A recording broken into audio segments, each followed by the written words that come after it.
مسلح گروپ کے عسکریت پسند زمینی راستے سے اسرائیل پر ایک حملہ۔ ہفتے کی صبح سمندر اور ہوا میں سینکڑوں افراد ہلاک ہوئے۔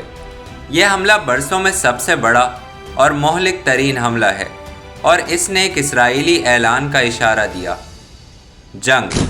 اب یہاں سوال یہ اٹھتا ہے کہ یہ صبح 6:30 بجے کے قریب کیسے سامنے آیا؟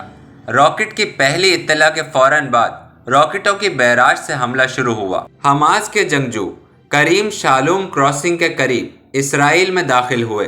اسرائیل اور غزہ کے درمیان یہ ایک اہم چیک پوائنٹ ہے۔ حماس کی طرف سے جاری کی گئی ویڈیو میں اس کے جنگجو سرحدی باڑ کو توڑتے ہوئے اور فوج پر حملہ کرتے ہوئے دکھائے گئے۔ ایک ہی وقت میں حماس کے جنگجوؤں نے اسرائیل کے ایریز بارڈر کراسنگ اسٹیشن پر بھی چھاپا مارا اور قبضہ کر لیا۔ اس طرح حماس کے جنگجو کم مزاحمت کے ساتھ قریبی شہروں میں پھیل گئے۔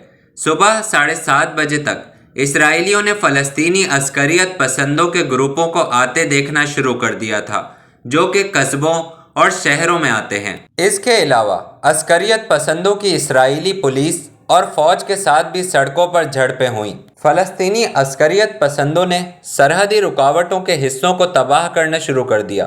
جو کچھ اسرائیلی سرحد کے ایک چھوٹے سے دخول کے طور پر شروع ہوا وہ کھلا ہو گیا، یعنی وہ دیواریں توڑ کر بھی داخل ہوئے۔ اس کے علاوہ فلسطینی عسکریت پسندوں نے غزہ کی سرحد کے قریب قصبوں میں لوگوں کو یرغمال بنانا شروع کر دیا۔ دوپہر تک کم از کم 200 اسرائیلی ہلاک اور 1000 سے زیادہ زخمی ہوئے۔ اس کے بعد اسرائیلی جیٹ طیاروں نے غزہ پر جوابی حملے کیے، جس میں اتنی ہی تعداد میں وہ بھی ہلاک ہوئے اور زخمی بھی ہوئے۔ اس سب کے بعد حماس نے کہا کہ ان کے یہ حملے صرف ایک طویل جنگ کا آغاز تھے۔